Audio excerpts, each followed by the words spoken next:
जय श्री राम बच्चों।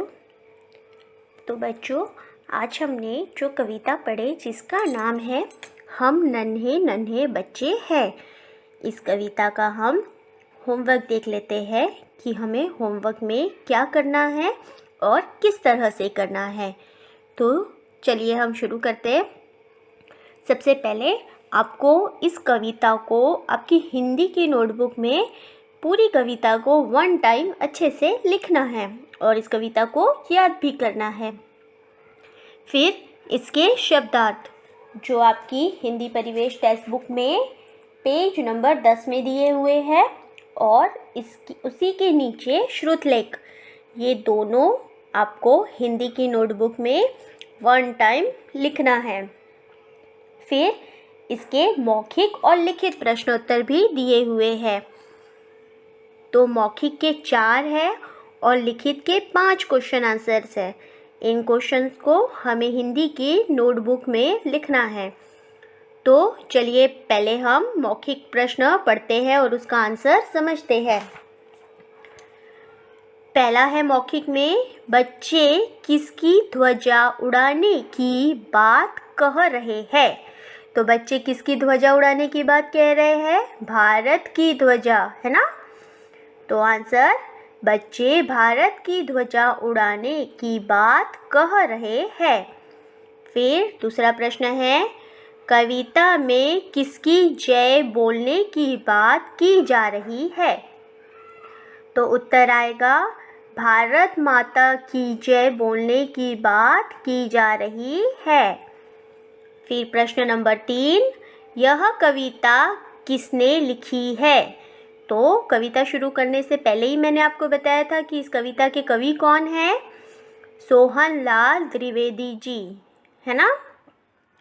फिर अंतिम प्रश्न है हमारा, बच्चों में कौन कौन से गुण हैं।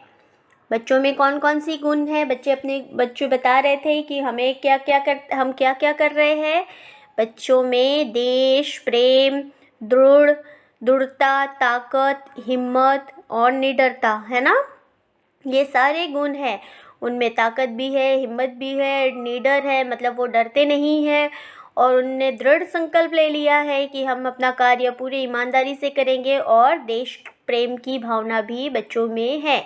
ये सारे गुण इस कविता में बच्चों में है जो बताया गया है हमें। ठीक है, तो ये मौखिक क्वेश्चंस हो गए। अब हम लिखित क्वेश्चन देखते हैं। बच्चे अपनी धुन के कैसे हैं। तो बच्चे अपनी धुन के कैसे हैं? सच्चे हैं। फिर प्रश्न नंबर 2, बच्चे क्या नहीं छोड़ेंगे।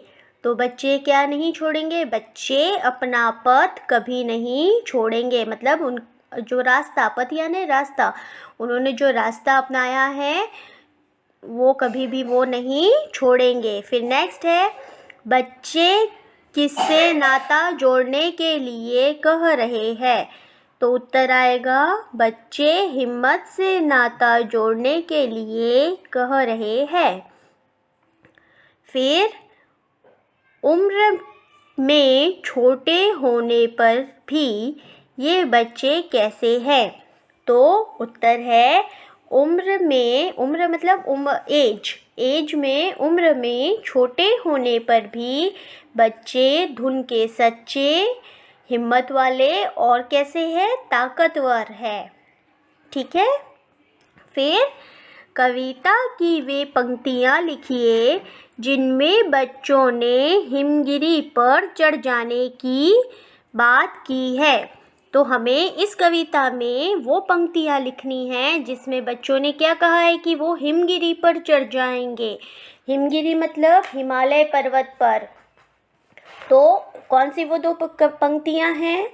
हम हिमगिरी पर चढ़ जाएंगे, भारत की ध्वजा उड़ाएंगे। ये 2 पंक्तियाँ हमें यहाँ पे लिखनी है। तो बच्चों, ये हमारा अभी तक का होमवर्क कहाँ का था? हिंदी की नोटबुक का, जो आपको हिंदी की नोटबुक में करना है। अब हम देखते हैं कि आपकी टेक्स्ट बुक में हमें क्या करना है। तो आपकी टेक्स्ट बुक में आपके आगे की जो एक्सरसाइज है पेज नंबर 11 से वो सारी एक्सरसाइज हमें हिंदी की टेक्स्ट बुक में करना है। तो पहला प्रश्न है, कविता की पंक्तियाँ पूरी कीजिए। तो यहाँ पे आपको 4 लाइन दी हुई है और वो इनकम्प्लीट है, उसे हमें पूरी करनी है। क्या है?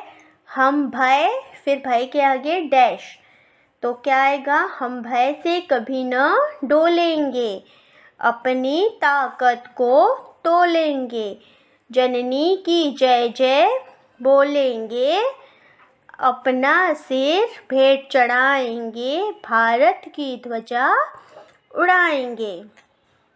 तो इस तरह इस पंक्तियों को पूरी करनी है। फिर प्रश्न नंबर 3, कविता के आधार पर सही या गलत का निशान लगाइए। तो यहाँ पे हमें सही और गलत पर निशान लगाना है। पहला है, बच्चे जननी की जय जय बोल रहे हैं। तो ये सही है कि गलत है? सही है। फिर दूसरा, बच्चे अपना पथ छोड़ने की बात कह रहे हैं। तो ये क्या हुआ? ये गलत हुआ है ना। बच्चे क्या कह रहे थे कि वो अपना पथ कभी भी नहीं छोड़ेंगे। फिर उसके बाद, बच्चे हिमालय पर चढ़ने की बात कह रहे हैं। तो ये सेंटेंस क्या है? बिल्कुल सही है। बच्चे क्या कह रहे थे कि वो हिमालय पर चढ़ जाएंगे। फिर नेक्स्ट है, बच्चे अपने लक्ष्य से पीछे हटना चाहते हैं। तो ये बात तो बिल्कुल गलत है, बच्चे अपने लक्ष्य से पीछे नहीं हटना चाहते हैं। तो यहाँ पे हम क्या करेंगे? क्रॉस का निशान। फिर अंतिम है, बच्चे लक्ष्य को पाने के लिए कठिन परिश्रम करने को तैयार है। तो ये बात बिल्कुल सही है, ये सेंटेंस बिल्कुल सही ही है। तो इस तरह हमें सेंटेंस पढ़ के सही और गलत का निशान लगाना है। फिर अगला प्रश्न है हमारा भाषा की बात से। उसमें पहला है, पद्यांश को पढ़कर प्रश्नों के उत्तर लिखिए। तो आपको यहाँ पे ये कुछ पंक्तियाँ दी हुई है, इसे हमें पढ़ना है और इसके नीचे ये प्रश्न दिए हुए हैं। इन प्रश्नों के उत्तर यहाँ पे इसके सामने हमें लिखना है। तो सबसे पहले हम इन पंक्तियों को पढ़ते हैं। अपना पथ कभी न छोड़ेंगे, अपना प्रण कभी न तोड़ेंगे, हिम्मत से नाता जोड़ेंगे, हम हिमगिरी पर चढ़ जाएंगे, भारत की ध्वजा उड़ाएंगे। तो ये जो हमारी कविता है उसी कविता के कुछ पंक्तियाँ दी हुई है। अब इसके प्रश्न हैं, कवन बच्चे क्या न तोड़ने की बात कह रहे हैं। तो बच्चे क्या नहीं तोड़ने की बात कह रहे हैं? अपना प्रण कभी न तोड़ेंगे। तो यहाँ पे हम लिखेंगे, बच्चे अपना प्रण न तोड़ने की बात कह रहे हैं। फिर प्रश्न नंबर ख, बच्चे किस पर चढ़ने की बात कह रहे हैं। तो आंसर क्या आएगा? हम हिमगिरी पर चढ़ जाएंगे, है ना। बच्चे हिमगिरी पर चढ़ने की बात कह रहे हैं। तो उत्तर हम लिखेंगे, बच्चे हिमगिरी पर चढ़ने की बात कह रहे हैं। फिर नेक्स्ट है, हिमगिरी का क्या अर्थ है। हिमगिरी का क्या अर्थ है? हिमगिरी यानी हिमालय, हिमालय पर्वत।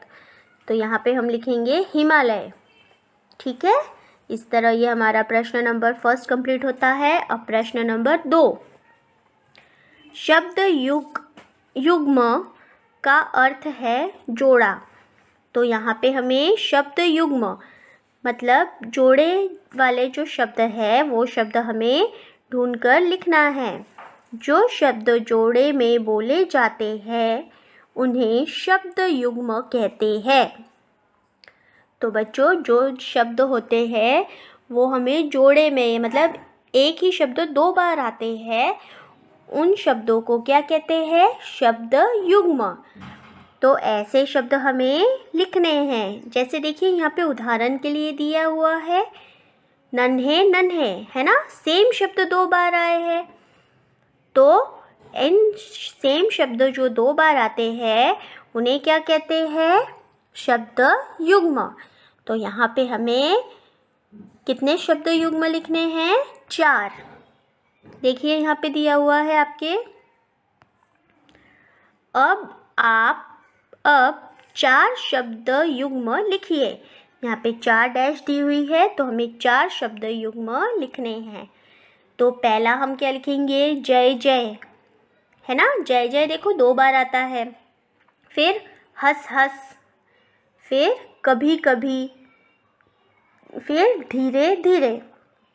इस तरह यहाँ पे मैंने आपको 4 शब्द युग्म बताए हैं। अगर आप अपने मन से लिखना चाहते हो तो भी आप यहाँ पे लिख सकते हो। फिर बढ़ते हैं हमारे अगले प्रश्न की ओर। प्रश्न नंबर 3। इन शब्दों के पर्यायवाची शब्द पहली में से ढूंढ कर लिखिए। तो ये शब्द जो है, इन शब्दों के हमें क्या करने हैं? पर्यायवाची शब्द लिखने हैं। और वो कहाँ से मिलेंगे हमें? इस बॉक्स में से। ठीक है, तो चलिए हम शुरू करते हैं। पहला है पथ। पथ का पर्यायवाची क्या होगा? मार्ग। देखिए यहाँ पे लिखा है माँ और ग, मार्ग, तो यहाँ पे आपको लिखना है। फिर प्रण। प्रण का क्या होगा? संकल्प।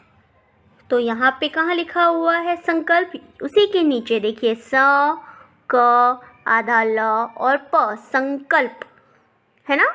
तो यहाँ पे हम लिखेंगे संकल्प। फिर ध्वजा। ध्वजा यानी झंडा, फ्लैग। तो कहाँ लिखा हुआ है? उसी के नीचे लिखा हुआ है, देखिए झंडा, झंडा, है ना। फिर नीचे है ताकत। ताकत का क्या होगा पर्यायवाची? बल। ताकत यानी शक्ति, तो उसका क्या है? बल। देखो यहाँ पे लिखा हुआ है ब, और ये ब रहा और ये रहा ल, बल। ठीक है। फिर नेक्स्ट है भय। भय यानी डर, तो ये लिखा है ड और ये रहा र, डर। फिर धुन। धुन यानी लगन। कहाँ लिखा हुआ है लगन? ये रहा ल, ग, न, लगन। फिर नाता और हिम्मत। तो इन दोनों का आप लोग यहाँ पे स्वयं ढूंढिएगा। नाता यानी क्या होता है? रिश्ता। और हिम्मत यानी साहस। ठीक है, ये 2 आप लोग यहाँ पे, आपको इसके दोनों के आंसर मिल जाएंगे। वो आप खुद ढूंढ के यहाँ पे लिखने का प्रयास करें। फिर नेक्स्ट क्वेश्चन हमारा है प्रश्न नंबर 4। दिए गए शब्दों में से एक जैसी आवाज़ और तुक वाले शब्द लिखिए। तो तुक वाले शब्द मतलब जो एक जैसे साउंड करते हैं, उनका अर्थ अलग होता है, बट उनका जब हम बोलते हैं तो उनका उच्चारण एक दूसरे से मिलता जुलता होता है, उसे समान तुक वाले शब्द कहते हैं। ठीक है, तो देखो यहाँ पे दिया हुआ है बच्चे कच्चे, है ना। इनका जो साउंड है, उच्चारण है, थोड़ा एक दूसरे से मिलता है, बट इसका अर्थ बिल्कुल अलग होता है। बच्चे यानी आप सभी को पता है छोटे बच्चे, और कच्चे यानी कच्चा, जो चीज़ पका हुआ नहीं होता है, कच्चा होता है वो, है ना। तो ऐसे शब्द हमें यहाँ पे लिखना है। फिर जय का क्या आएगा समान तुक वाला? जय भय, कविता में दिया हुआ है। फिर धुन। धुन का बुन, ब में छोटियों की मात्रा बू और न, बुन। फिर छोड़ेंगे। छोड़ेंगे का क्या आएगा? तोड़ेंगे। तोड़ेंगे कविता में दिया हुआ है। फिर पथ। पथ का क्या आएगा? रथ। सिर, फिर। डोलेंगे, तोड़ेंगे, उड़ाएंगे, लुटाएंगे।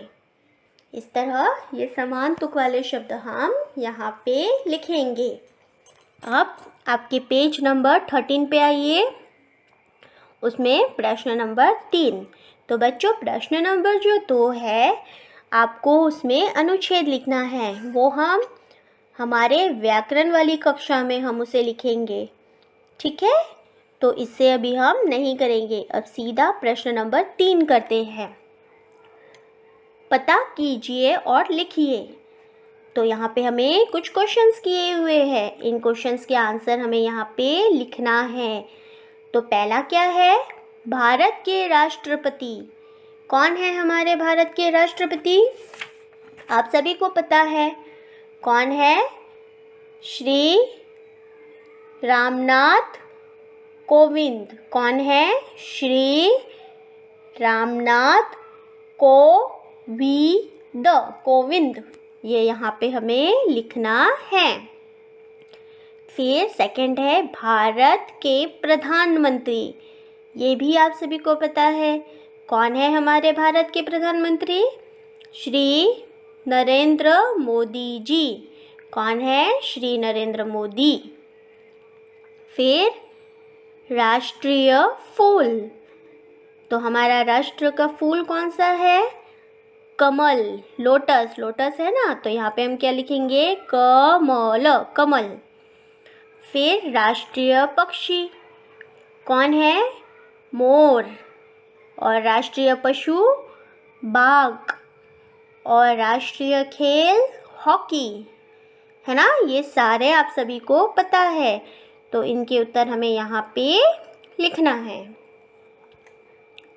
फिर हमारा अंतिम प्रश्न, अपठित पद्यांश, मतलब आपको एक छोटी सी कविता दी हुई है जो अनसीन है, जो हमने कभी नहीं पढ़ा है, उसे पढ़ना है इस कविता को, और इसके नीचे इसके क्वेश्चंस दिए हुए हैं। तो इसके आंसर हम कहाँ लिखेंगे?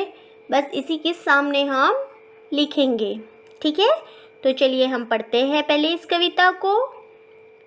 यह भारतवर्ष हमारा है, हमको प्राणों से प्यारा है यहाँ हिमालय खड़ा हुआ, सतरी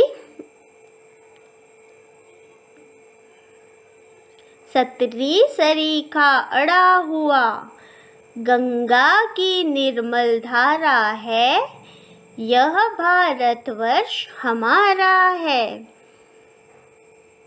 क्या है ही पहाड़ी है न्यारी, जिसमें सुंदर झरने जारी, शोभा में सबसे न्यारा है, यह भारतवर्ष हमारा है। तो ये एक छोटी सी कविता है। अब इस कविता के आधार पर यहाँ पे कुछ प्रश्न दिए हुए हैं, वो हमें यहाँ पे इसके आंसर इसके सामने ही हम लिखेंगे। तो पहला प्रश्न है, इस कविता का भाव क्या है? तो इस कविता से हमें कौन सा भाव मिलता है? तो इस कविता में हमें किसके बारे में बताया गया है वो हमें पूछ रहे, तो बताइए किसके बारे में? भारत है और भारत के बारे में है ना। तो ये किसके बारे में है? हमारे देश प्रेम के बारे में और देश की भक्ति के बारे में है। तो हम यहाँ पे क्या लिखेंगे? इस कविता में देश के प्रति प्रेम और भक्ति का भाव दिया गया है, ठीक है। फिर नेक्स्ट है प्रश्न, प्राणों से प्यारा कौन है? तो आंसर में क्या आएगा? देखो यहाँ पे लिखा हुआ है, हमको प्राणों से प्यारा है, कौन है? भारतवर्ष। कौन है? भारतवर्ष। तो यहाँ पे हम लिखेंगे प्राणों से प्यारा भारतवर्ष है। फिर संतरी सरीखा के समान कौन खड़ा हुआ है? तो कौन खड़ा हुआ है? देखिए यहाँ पे लिखा है यहाँ हिमालय खड़ा हुआ, संतरी सरीखा अड़ा हुआ, है ना। तो यहाँ पे क्या आएगा? हिमालय। क्या आएगा? हिमालय। और हिमालय क्या था? हिमालय पर्वत, है ना, आपको बताया था ना, हिमगिरी। फिर न्यारा का क्या अर्थ है? तो न्यारा का अर्थ है अनोखा। न्यारा यानी क्या होता है? अनोखा। फिर अंतिम प्रश्न है, कविता का उचित शीर्षक दीजिए। शीर्षक मतलब इस कविता की, ये जो हमने कविता पढ़ी है, इस कविता का नाम दीजिए। तो क्या आ सकता है इसका नाम? भारतवर्ष, है ना, भारतवर्ष आ सकता है, या फिर हमारा भारत आ सकता है, या फिर हमारा भारतवर्ष आ सकता है। तो आपको जो भी अच्छा लगता है वो यहाँ पे उसका नाम लिखना है इस कविता का। ठीक है, तो बच्चों ये थी आज की हमारी कविता और इस कविता के प्रश्न उत्तर, जो हमें कुछ टेक्स्ट बुक में करने हैं और कुछ नोटबुक में करने हैं। और इस कविता को हमें अच्छे से याद भी करना है और नोटबुक में लिखना भी है। तो ये था आज का हमारा होमवर्क। अब मिलते हैं हम हमारी अगली कक्षा में। तब तक के लिए धन्यवाद।